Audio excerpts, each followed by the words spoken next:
اعوذ باللہ من الشیطان الرجیم بسم اللہ الرحمن الرحیم۔ سورہ ملک کی ابتدائی آیات میں اللہ رب العزت نے اپنی قدرت کے کچھ شاہکار ذکر فرمائے اور منافقین کا حال بیان کیا گیا کہ وہ چھپ کر رسول اللہ صلی اللہ علیہ وآلہ وسلم کے بارے میں منصوبے بناتے اور ان کی پوشیدہ باتوں کو اللہ رب العزت نبی پاک علیہ الصلاۃ والسلام پر ظاہر فرما دیتا تھا۔ آیت نمبر 16 سے آج ہم اسٹارٹ کر رہے ہیں۔ بسم اللہ الرحمن الرحیم۔ أَأَمِنْتُم مَّن فِي السَّمَاءِ أَن يَخْسِفَ بِكُمُ الْأَرْضَ فَإِذَا هِيَ تَمُورُ،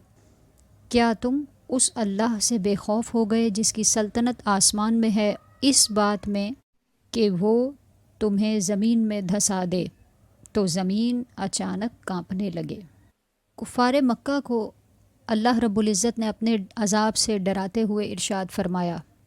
کہ جس رب کی سلطنت زمین آسمان میں ہے اس کی نافرمانی کرتے ہوئے تم اس بات سے بھی بے خوف ہو گئے کہ جس طرح اس نے پہلے عذاب نازل کیا اور قارون پر یہ عذاب نازل کیا کہ اس کو زمین میں دھسا دیا گیا، اسی طرح تمہیں بھی زمین میں دھسایا جا سکتا ہے، اور یہ بھی ممکن ہے کہ زمین اس وقت تک حرکت کرتی رہے جب تک تم زمین کے سب سے نچلے طبقے میں نہ پہنچ جاؤ۔ زمین کے کانپنے یا زمین کے ہلنے سے یہاں پر یہی مراد ہے۔ ام امنتم من فی السماء ان یرسل علیکم حاصبا، یا تم اس سے بے خوف ہو گئے جس کی سلطنت آسمان میں ہے، اس بات سے بے خوف ہو گئے کہ وہ تم پر پتھراؤ کرے یعنی پتھروں کی بارش بھیجے۔ فستعلمون کیف نذیر، تو تم جلد جان جاؤ گے کہ میرا ڈرانا کیسا تھا۔ اس آیت مبارکہ میں رب تعالیٰ نے دوبارہ کفار مکہ کو مخاطب کرتے ہوئے یہ بات ارشاد فرمائی کہ جس کی سلطنت آسمان اور زمین میں ہے اس کی نافرمانی کرتے ہوئے کیا تم اس بات سے بھی بے خوف ہو گئے، اس بات کو بھی بھول گئے کہ قوم لوط پر اللہ رب العزت نے کس طرح پتھروں کی بارش برسائی اور وہ اس کی وجہ سے ہلاک ہو گئے، اور اگر تم پر یہ عذاب نازل ہوا تو تمہیں جلد معلوم ہو جائے گا کہ اللہ رب العزت اپنے عذاب سے کیسے ڈراتا ہے۔ وَلَقَدْ كَذَّبَ الَّذِينَ مِن قَبْلِهِمْ فَكَيْفَ كَانَ نَكِيرٌ، اور بے شک ان سے پہلے لوگوں نے جھٹلایا تو میرا انکار کیسا ہوا۔ رب تعالیٰ نے بعض قوموں کے متعلق حتمی فیصلہ عذاب کا جو نافذ فرمایا اس کا ذکر کفار مکہ کے سامنے کیا جا رہا ہے کہ جنہوں نے اللہ رب العزت کا انکار کیا، رب تعالیٰ نے ان کے اوپر دنیا میں بھی عذاب نازل فرمایا اور آخرت کے بھی ابدی عذاب میں مبتلا ہوں گے۔ اولم یروا الی الطیر فوقہم صافات ویقبضن ما یمسکہن الا الرحمن انہ بکل شیء بصیر،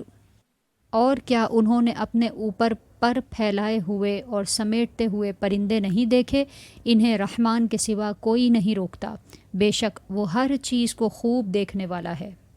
یہ پرندے جو فضاؤں میں سفر کر رہے ہیں، بعض تو وہ ہیں جو اجسام کے اعتبار سے بہت چھوٹے ہیں لیکن بعض بہت بڑے جسم رکھتے ہیں، اس کے باوجود وہ زمین پر گرتے نہیں ہیں، بلکہ اللہ رب العزت نے ان کو پر عطا کیے ہیں اور وہی رب ان کو فضاؤں میں اڑنے کی طاقت دے رہا ہے۔ رحمان کے سوا کسی میں یہ قدرت اور طاقت نہیں ہے۔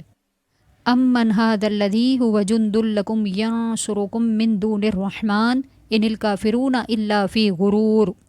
یا وہ کون سا تمہارا لشکر ہے جو رحمان کے مقابلے میں تمہاری مدد کرے گا، کافر صرف دھوکے میں ہی ہیں۔ کفار مکہ دو چیزوں پر اعتماد کرتے ہوئے ایمان قبول کرنے سے انکار کرتے تھے، جن میں سے پہلی بات یہ ہے کہ نبی پاک علیہ الصلاۃ والسلام سے وہ دشمنی رکھتے تھے، دوسری بات یہ تھی کہ ان کے پاس بہت مال و دولت تھا، افراد کی کثرت تھی۔ رب تعالیٰ نے اس آیت مبارکہ میں بیان فرمایا تمہارا مال و دولت، تمہارے افراد کی کثرت تمہارے کام نہیں آ سکتی، اگر رحمان سے مقابلہ کرنے کی کوشش کرو گے تو نیست و نابود ہو جاؤ گے اور کبھی بھی اپنی اس خواہش میں کامیاب ہونے کا تصور بھی نہیں کر سکتے۔ امن ھذا الذی یرزقکم ان امسک رزقہ بل لجوا فی عتو ونفور، یا کون ایسا ہے جو تمہیں روزی دے اگر اللہ اپنی روزی روک لے، بلکہ وہ سرکشی اور نفرت میں بہت زیادہ مبتلا ہو چکے ہیں۔ اگر اللہ رب العزت قحط میں مبتلا فرما دے، رب تعالیٰ اگر زمین کو یہ حکم دے دے کہ وہ کوئی چیز نہیں اگائے گی تو رزق کیسے مل سکتا ہے؟ اسباب اللہ رب العزت ہی نے پیدا فرمائے ہیں، اور اگر وہ حکم دے اور تم پر سے رزق کو روک لیا جائے تو تمہارے یہ بت جن کی تم عبادت کر رہے ہو اور جن کو تم خدا سمجھ رہے ہو، کیا وہ تمہیں روزی دے سکیں گے؟ کیا وہ تمہارے رزق کا اہتمام کر سکیں گے؟ اس کے باوجود، ان تمام چیزوں کو دیکھنے کے باوجود اگر تم ایمان نہیں لاتے تو اس کا مطلب یہ ہوا کہ تم اپنی سرکشی میں بہت آگے نکل چکے ہو۔ افمن یمشی مکبا علی وجہہ اہدی امن یمشی سویا علی صراط مستقیم، تو کیا جو اپنے منہ کے بل اوندھا چلے وہ زیادہ راہ پر ہے یا وہ جو سیدھی راہ پر سیدھا چلے؟ یعنی اگر آپ کے سامنے دو لوگ ہوں، ایک وہ ہو جو بغیر سوچے سمجھے کسی راستے کو اختیار کر لے، نہ پیچھے پلٹ کر دیکھتا ہے اور نہ ہی آگے دیکھتا ہے کہ اس کے ساتھ کیا معاملہ ہوگا، کیا یہ سفر واقعی منزل مقصود تک پہنچا بھی دے گا یا نہیں پہنچائے گا، نہ دائیں بائیں دیکھتا ہے، بس چلتا ہی رہتا ہے۔ اور ایک شخص وہ ہے جو سوچ سمجھ کر کسی راستے کو اختیار کرتا ہے اور پھر وہ راستہ اس کو منزل مقصود تک پہنچانے کا ذریعہ بن جاتا ہے۔ تو اللہ رب العزت نے ارشاد فرمایا، خود ہی فیصلہ کر لو تمہارے لیے نزدیک کون سا شخص زیادہ بہتر ہے۔ تو ظاہر ہے کہ اگر ہم غور کریں تو معلوم ہوگا کہ وہ شخص جو سوچ سمجھ کر کسی راستے کو اپناتا ہے اور پھر اس کو معلوم ہوتا ہے کہ یہ راستہ شرعی اور عقلی دلائل کی روح سے منزل مقصود تک پہنچانے کا ذریعہ ہے، یقیناً وہی شخص درست ہوگا جس نے اپنی عقل کو استعمال کرتے ہوئے یہی فیصلہ کیا ہو کہ وہ سوچ سمجھ کر راستے کو اپنائے، ایسا راستہ جو منزل مقصود تک پہنچنے کا ذریعہ بن سکتا ہو۔ قل هو الذی انشأکم وجعل لکم السمع والابصار والافئدہ قلیلا ما تشکرون، تم فرماؤ وہی ہے جس نے تمہیں پیدا کیا اور تمہارے لیے کان اور آنکھیں اور دل بنائے، تم بہت کم شکر ادا کرتے ہو۔ اللہ رب العزت نے سماعت اس لیے عطا فرمائی ہے تاکہ حق بات کو سن کر اس کو ہم قبول کریں، بصارت اس لیے دی ہے تاکہ اللہ رب العزت کی جو قدرت کے مناظر ہیں ان کو دیکھ کر رب تعالیٰ کی ذات کو پہچان سکیں، اور دل اس لیے عطا فرمائے ہیں کہ جو کچھ حق ہم نے سنا اور دیکھا اس کے مطابق عمل کرتے ہوئے اپنے دل میں ایمان کی شمع روشن کریں، اور یہ سعادت کم ہی لوگوں کو نصیب ہوتی ہے۔ قل هو الذی ذرأکم فی الارض والیہ تحشرون، تم فرماؤ وہی ہے جس نے تمہیں زمین میں پھیلایا اور اسی کی طرف تمہیں جمع کیا جائے گا، یعنی اسی کی بارگاہ میں تمہیں واپس پلٹ کر جانا ہے۔ وَيَقُولُونَ مَتَىٰ هَٰذَا الْوَعْدُ إِن كُنتُمْ صَادِقِينَ، اور وہ کہتے ہیں یہ وعدہ کب آئے گا، اگر تم سچے ہو تو بتاؤ۔ قُلْ إِنَّمَا الْعِلْمُ عِندَ اللَّهِ وَإِنَّمَا أَنَا نَذِيرٌ مُّبِينٌ، تم فرماؤ یہ علم تو اللہ ہی کے پاس ہے اور میں تو صرف صاف ڈر سنانے والا ہوں۔ رسول اللہ صلی اللہ علیہ وآلہ وسلم نے علامات قیامت بیان فرمائی، دن کی بھی وضاحت بیان فرمائی کہ جمعے کا دن ہوگا، لیکن مزید وضاحت کہ وہ کون سا جمعہ ہوگا اس کے حوالے سے امت کو آگاہ نہیں کیا گیا۔ وجہ یہی تھی کہ اگر رسول اللہ صلی اللہ علیہ وآلہ وسلم امت کو یہ علم دے دیتے تو پھر لوگ عمل میں کوتاہی کرتے، بہت سارے لوگ تو یوں ہی بے خوف ہو جاتے کہ ابھی کافی عرصہ ہے، ہماری تو زندگی ایسے ہی گزر جائے گی اور ہم نے تو وہ معاملات سارے دیکھنے ہی نہیں ہیں۔ اور جب ہمیں بتایا نہیں گیا تو ہر شخص اپنے دور میں ڈرتا رہے گا کہ نہ جانے کب علامات قیامت ظاہر ہونا شروع ہو جائیں۔ بہت سے علوم ایسے ہوتے ہیں جن کا امت کے لیے بیان کر دینا فائدہ مند ہے، اور بہت سی چیزیں ایسی ہوتی ہیں کہ جن کا صرف اللہ اور اس کے رسول کے درمیان ہی رہنا امت کے لیے فائدہ مند ہوتا ہے۔ رب تعالیٰ زیادہ بہتر جانتا ہے کہ کس مقام پر کیا چیز کیسے اور کتنی بیان کی جائے۔ فَلَمَّا رَأَوْهُ زُلْفَةً سِیئَتْ وُجُوهُ الَّذِینَ كَفَرُوا وَقِیلَ هَٰذَا الَّذِی کُنتُم بِهِ تَدَّعُونَ، پھر جب وہ اسے قریب دیکھیں گے تو کافروں کے منہ بگڑ جائیں گے، یعنی ان کے چہرے سیاہ ہو جائیں گے، اور ان سے کہا جائے گا یہی ہے وہ عذاب جو تم مانگتے تھے۔ کفار مکہ نے اور ان سے پہلے بھی کچھ اقوام نے اپنے اپنے انبیاء سے یہ سوال کیا کہ آپ جو ڈر سنا رہے ہیں، جس دن کا ہم سے وعدہ کر رہے ہیں اور جس عذاب کا ذکر کر رہے ہیں، تو پھر وہ لے کر آ جائیے۔ جب وہ دن آئے گا یعنی قیامت کا دن آئے گا تو کافروں کے منہ بگڑ جائیں گے، اور پھر ان سے کہا جائے گا کہ یہی ہے وہ عذاب جس کو تم پوچھتے تھے اور جس کے بارے میں تم اپنے انبیاء سے سوال کیا کرتے تھے۔ قل ارأیتم ان اہلکنی اللہ ومن معی او رحمنا فمن یجیر الکافرین من عذاب علیم۔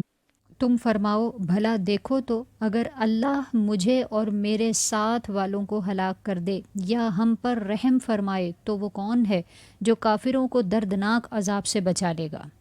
کفار مکہ رسول کریم صلی اللہ علیہ وآلہ وسلم اور صحابہ کرام رضی اللہ تعالی عنہم اجمعین کی وفات کی آرزو کرتے تھے۔